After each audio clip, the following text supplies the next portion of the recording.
Okay, so here is the best way on how you can fix Lazada OC03 error. So make sure you watch this tutorial till the end to exactly know what to do. First up, you can just simply open up your web browser or Safari and you can just type in contact Lazada support and you can just go ahead and go to the help center. So there are two ways to it.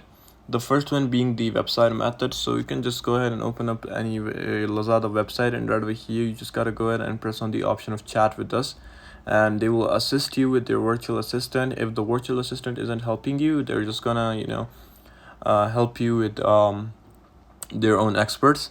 So we're just gonna do that. And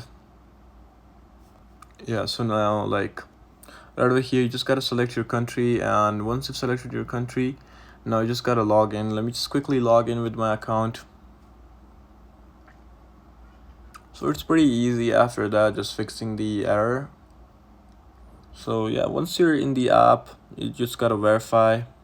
I'll do this later, but right over here you have to be registered, but you just gotta go to account, and right over here you just gotta go to the chat with this option. So you just gotta need to press on this gear icon, and right over here you just gotta find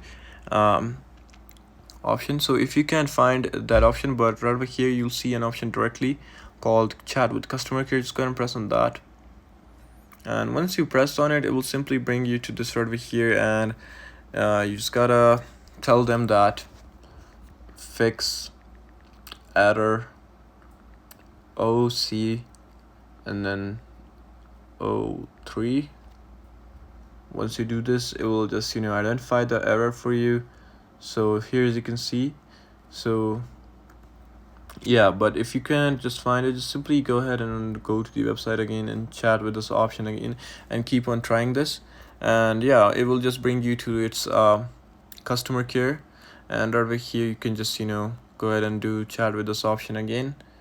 And here you go, open.